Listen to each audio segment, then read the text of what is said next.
capítulo 23. Eu marquei aqui, mas acabei abrindo, foi no livro cerrado. Está aqui Lucas 23, a partir do verso 33.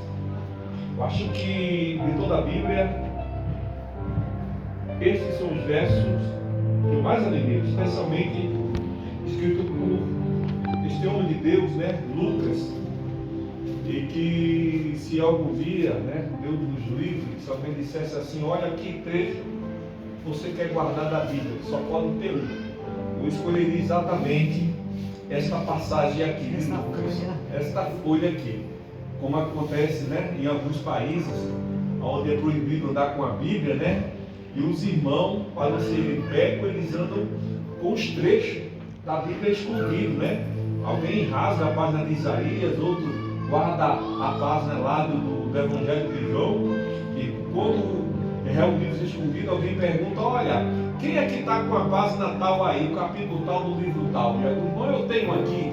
Já sabe decorar.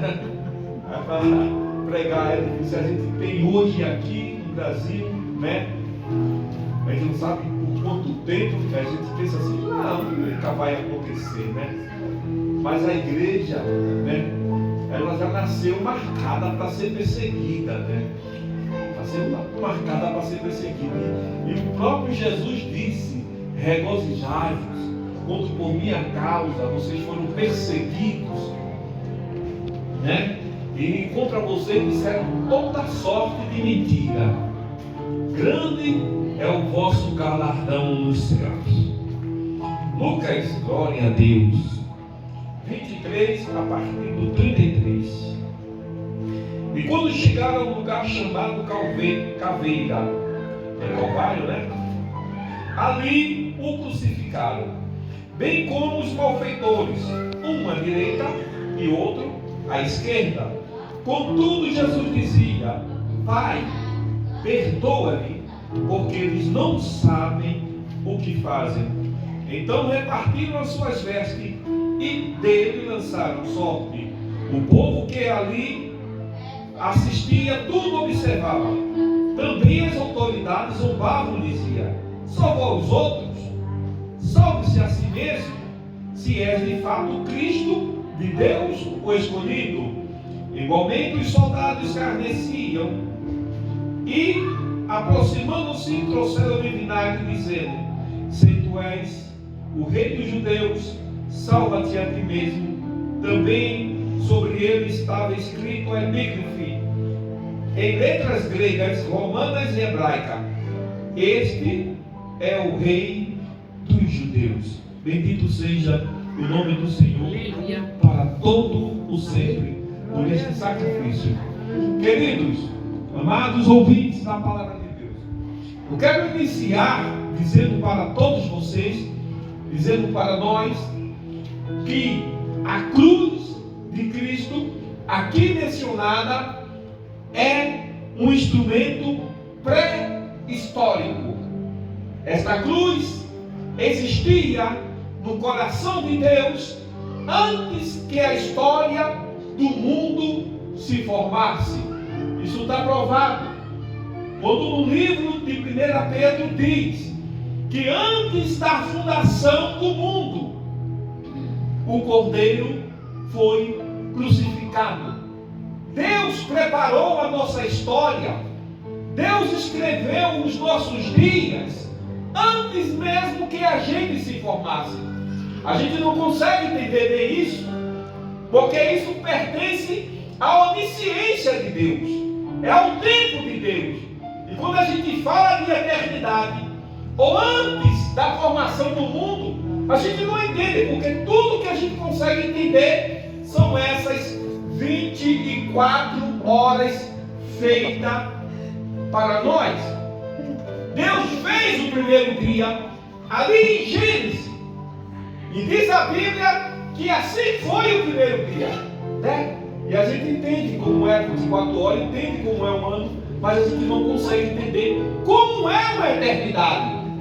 Para você ter uma ideia, eu quero te falar assim: Se você tirar 1 ano de 1 milhão de anos, o que é que vai restar? Vai restar 999 mil anos.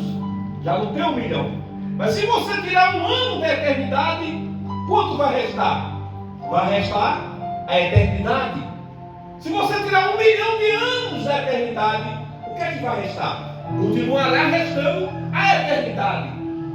E essa matemática não cabe na nossa consciência, porque esta eternidade é de Deus, pertence a Deus. Mas Deus, pela sua infinita misericórdia, Ele fez o primeiro dia para nós. E antes que se formasse o tempo, Ele ergueu no coração dele, já na sua onisciência, sabendo que o homem iria cair, sabendo que o homem iria pecar, Ele ergueu a cruz de Cristo. Aleluia. A cruz de Cristo pesada. Foi dada ao Filho de Deus. E foi pesada por causa dos meus pecados, por causa dos teus pecados. E você não tem ideia de quanto os teus atos, o quanto as tuas vontades, os teus apetites, pelo pecado, pela prostituição, pelo adultério, pela bebedice, pelos caminhos errados, pelos enganos, você não tem ideia o quanto todas as tuas atitudes erradas foram peso sobre aquela cruz, naquele dia, ali no Calvário. Aleluia. E a gente não sabe o quanto isso doeu, não somente sobre os ombros de Jesus, mas sobre o coração do próprio Deus. Diz aqui a Bíblia, as Escrituras, que no meio de toda a tortura, enquanto ele era crucificado, ele demonstrou tão grande amor pela humanidade, quando orou ao Pai, não pedindo ao Pai que lhe fosse passar aquela dor. O homem que estava sendo massacrado, torturado, escarnecido, ora a Deus, mas pedindo por aqueles que estavam crucificando. Não dizia ai, não gemia por si, gemia por mim, orava por você, insistia a Deus dizendo: Pai, perdoa-lhes. Eles não sabem o que está fazendo, meu Pai. Aleluia! No meio de todas aquelas dores, ele lamenta mais ainda. Mais adiante, quando o Pai olha lá de cima e não consegue olhar para o Filho, porque este está carregando maldição, está carregando pecado, e Deus é santo, Deus é puro, e tem que lhe virar as costas. E ele ora mais uma vez e diz: Pai, por que me abandonaste? Nós não sabemos o que é ser abandonados por Deus, porque nós já nascemos separados de Deus. Nós somos separados de Deus desde o nosso nascimento. O salmista disse: em pecado nasci e em pecado me concedeu a minha mãe. E a gente não sabe o que é essa separação, a dor, a ausência de Deus. Aleluia. Mas não o meu santo Jesus, não o santo de Israel, não o puro Jesus. Naquele dia ele experimenta a maior dor que um ser humano podia experimentar: o abandono do Pai. E ele então pergunta: por que me abandonaste, meu Deus? E vira, expira e morre. Era necessário que ele padecesse. Talvez você imagine: por que ele então deixou morrer? Se ele tinha o poder, ele mesmo disse: se eu pedir ao Pai, ele mandaria um exército de anjos. Mas a Bíblia diz: importa que eu morra, que ele padeça, porque por meio de um homem entrou o meio da morte de um homem, o pecado agora estava sendo tirado, estava sendo carregado. E é por isso que nesse trecho aqui, se vocês observarem, o maior escárnio era o desafio. O diabo tentou até os últimos segundos fazer com que Jesus descesse daquela cruz. Porque se ele descesse daquela cruz, meus irmãos, nós desceríamos ao inferno. Se Cristo descesse daquela cruz, nós nunca subiríamos ao céu. Se Cristo descesse daquela cruz, nossos pecados nunca seriam perdoados. É por isso que o tempo todo, Caifás, as autoridades, as pessoas que passavam, me faziam esse desafio. Se tu é o Cristo, se tu é o Filho de Deus, desce da cruz agora. Se tu tem poder, se tu é Filho de Deus. Mas ele não estava bem aí para esse desafio. Jesus tinha um desafio maior pela frente. Ele tinha um inferno para derrotar. Ele tinha uma morte para vencer. E ele desceu ao mais profundo do inferno e ressuscitou ao terceiro dia. E como foi dito aqui no louvor, lhe foi dado todo o poder nos céus e na terra e embaixo da terra. E um dia todo joelho se dobrará.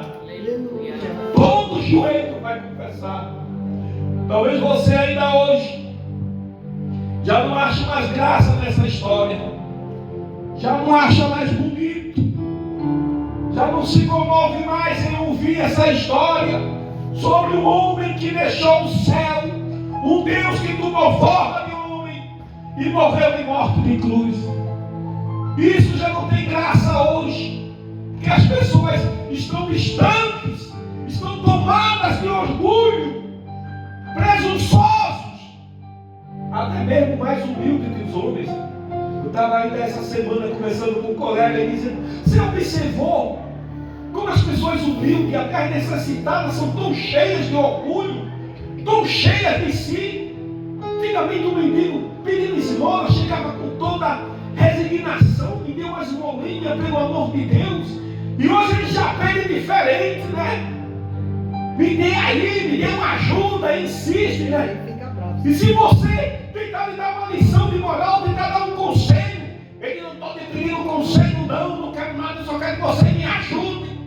Porque não aceitam repreensão, são cheios de si, do mendigo, a presidente, a rei. Mas um dia todo joelho se dobrará.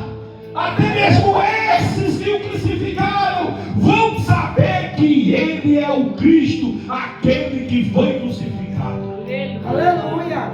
E eu quero convidar você, meu amigo, se você não é evangélico, que está escutando essa palavra, quero saber se você tem coragem de romper os grilhões, de deixar teus desejos, de deixar tua vontade e ouvir a voz do Mestre.